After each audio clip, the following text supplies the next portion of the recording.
Hello guys, कैसे हैं आप लोग। उम्मीद है आप लोग फिट होंगे, ज़बरदस्त होंगे, मज़े में होंगे, बढ़िया होंगे और बढ़िया तरीके से हमारे रिएक्शंस को एंजॉय मेरा कर नाम रहे है होंगे तलहा। इसमें मौसम तो गाइस, गाइस रमानंद सागर जी की श्री कृष्णा एपिसोड नंबर 56 का पार्ट नंबर 4 लेकर आ जो चुके हैं गाइस गाइस। लास्ट पार्ट था वो बहुत ही इंटरेस्टिंग, अमेजिंग और थोड़ा शॉकिंग भी बिल- था। वो शॉकिंग इसलिए था कि जैसे महाराज धृतराष्ट्र ने अक्रूर जी को आंसर दिया, हमें लगा यार ये तो बिल्कुल ओपोजिट हो गया वही है ना कि जैसे हमारी उन्होंने सोच के, तलहा हमारी भाई थिंकिंग। बोला कि हाँ मैं इस बात को समझ रहा हूँ कि हस्तिनापुर का मथुरा की सहायता करना बहुत आवश्यकता है ताकि हस्तिनापुर की भी सुरक्षा हो सके। हो सके बट इस समय मीन्स कि उनकी ये मैं सहायता नहीं करना ये कर सकता। मुमकिन नहीं है, क्यों? क्योंकि आपका जो संकट है वो बाहर से नजर आ रहा है, मेरा जो संकट है वो अंदर से नजर आ रहा है और मैं देख सकता हूँ। क्योंकि सबकी नजरें हमारे राज सिंहासन पर है और उन्हें पता है कि हमारा परिवार इस पर बड़ा निर्बल निर्बल है। तो होगा। गाइस अब देखते हैं नेक्स्ट होने क्या वाला है। अक्रूर जी को ये सुनकर क्या लगेगा, क्योंकि हालांकि उन्हें तो भीष्म जी पहले ने, ही पता था इस हाँ आंसर भीष्म का। जी ने इस आंसर, इस फैसले का उनको पहले थोड़ा सा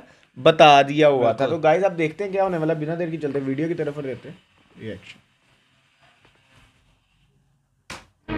राजा अंधा है और सब राजकुमार छोटे छोटे बालक हैं। ऐसी अवस्था में किसी समय भी हम पर आक्रमण हो सकता है। ऐसी परिस्थिति में यदि हमने अपनी सेना मथुरा की सहायता के लिए भेज दी तो उसका अर्थ होगा स्वयं मृत्यु को बुलावा देना।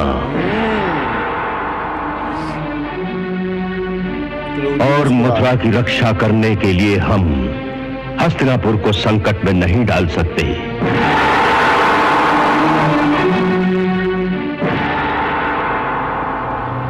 अक्रूर जी, आप जाकर महाराज उग्रसेन से कह दीजिएगा कि हमें बड़ा खेद है, इस समय हम उनकी कोई सहायता नहीं कर सकते।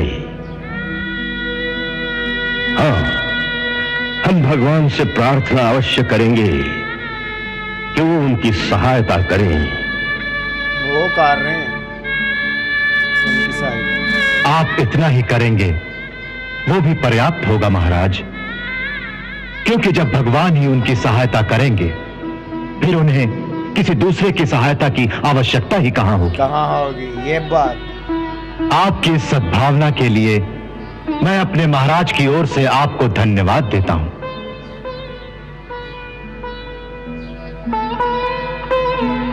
क्या बात है भाई। अच्छा अक्रूर जी,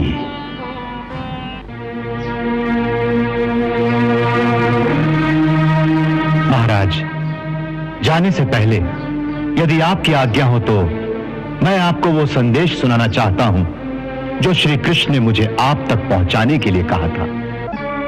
क्या श्री कृष्ण ने मेरे लिए कोई संदेशा भेजा है?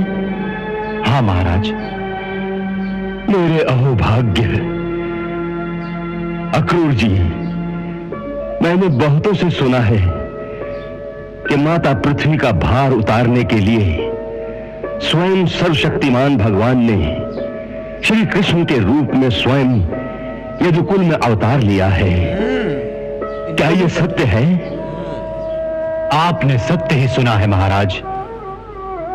इन्हें भी पता है भाई। दुष्टों का नाश करने के लिए भगवान श्री कृष्ण स्वयं गोलोक से धरती पर पधारे हैं। गोलोक से। आहा, ये सुनकर कितना अच्छा लगा कि उन सर्वेश्वर भगवान को मेरे जैसे तुच्छ प्राणी की भी सुधि है। महाराज, उनको तो सबकी सुधि रहती है। उनके लिए तो तुच्छ और महान सभी एक समान हैं। अच्छे बुरे सभी उनके बालक हैं। सबके प्रति उनकी समदृष्टि रहती है। तभी तो वो भगवान है। कहिए, उनका मेरे लिए क्या आदेश है? जो उन्होंने कहा था वो संदेश मैं आपको अक्षरशः सुनाता हूं। सुनाइए। उन्होंने कहा था, हे विचित्र वीर नंदन धृतराष्ट्र, आपके भाई पांडु के परलोक से धारने पर अब आप राज सिंहासन पर आरूढ़ हुए हैं। इसलिए आपका कर्तव्य है कि कुरुवंश की उज्जवल कीर्ति को और भी बढ़ाइए। अपने धर्म से पृथ्वी का पालन कीजिए। अपने सद्व्यवहार से प्रजा को प्रसन्न रखिए और अपने स्वजनों के साथ समान का बर्ताव कीजिए।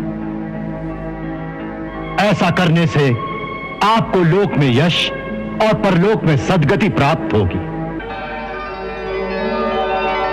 यदि आप इसके विपरीत आचरण करेंगे तो इस लोक में आपकी निंदा होगी और मरने के बाद आपको नरक में जाना पड़ेगा।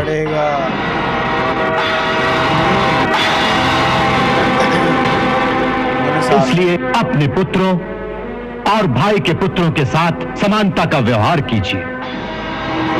यह याद रखिए कि इस संसार में कोई किसी के साथ सदा नहीं रहता। जिनसे आज घना संबंध है उनसे एक दिन बिछुड़ना ही पड़ेगा। बिल्कुल। यहां तक कि शरीर भी साथ नहीं रहता।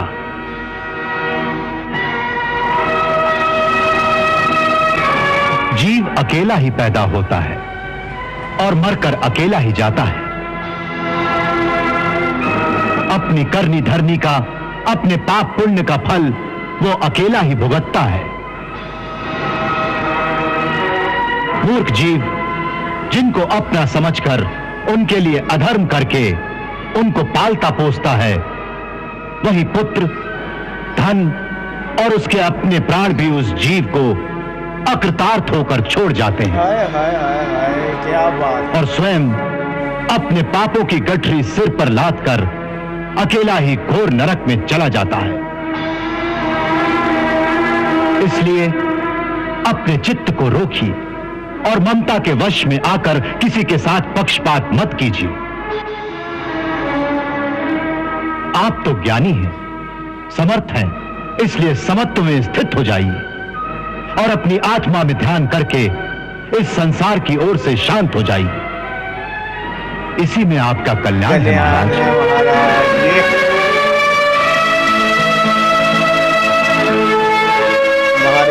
महाराज जी, भगवान श्री कृष्ण ने सचमुच ही मेरे कल्याण की बात कही है। इसके लिए उन्हें मेरा नमस्कार कहना और साथ में यह भी कहना कि हे प्रभु, मैं अपने चित्त की चंचलता का क्या करूं कि मेरा हृदय अपने पुत्रों के मोह के कारण इतना विषम हो गया है कि इसमें श्री कृष्ण का उपदेश उतनी ही देर ठहर पाया है जितनी देर आकाश में बिजली की चमक ठहरती है। जिस प्रकार आकाश में क्षण भर को बिजली चमकती है और दूसरे ही क्षण फिर अंधकार छा जाता है, उसी प्रकार मेरा मन दूसरे ही क्षण फिर से पुत्रों के मोह के सागर में डूब जाता है। हो सकता है ये कोई विधि का विधान हो। कदाचित भाग्य को बदलना मनुष्य के वश में नहीं है, ये भी तो उन्हीं के वश में है। तो उनसे कहना कि जो कुछ हो रहा है और जो कुछ होने वाला है वो सब तुम्हारी ही इच्छा से तो हो रहा है, फिर वो किसी मनुष्य पर दोष क्यों लगाते हैं? भगवान, तुम समर्थ हो, बदलना ही चाहते हो तो विधि के विधान को ही बदल दो।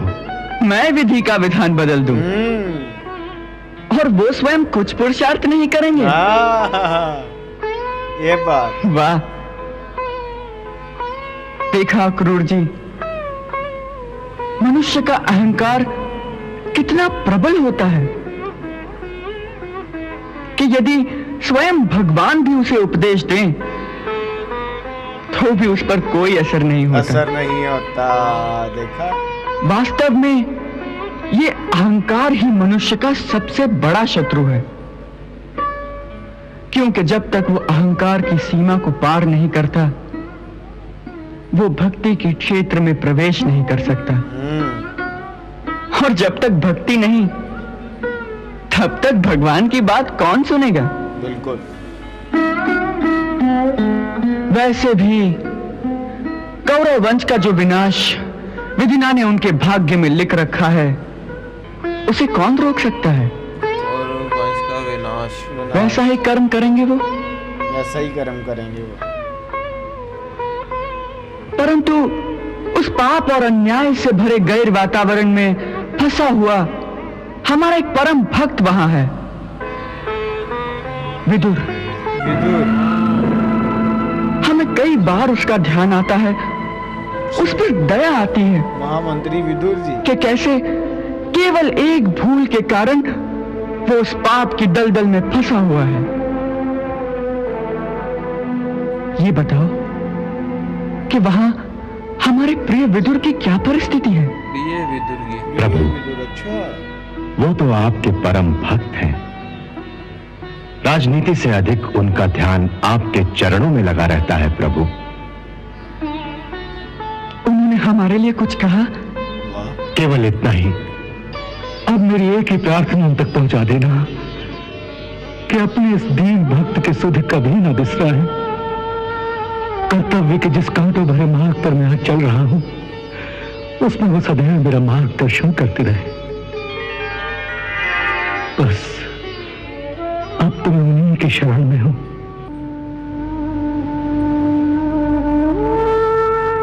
अब तो केवल आपके दर्शनों की लालसा है, वो पूरी कर दो।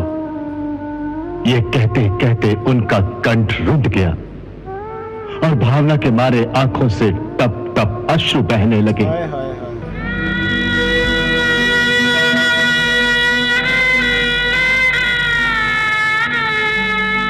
वो तो आपके दर्शनों के लिए बड़े उतावले हैं प्रभु, बड़े उतावले हैं।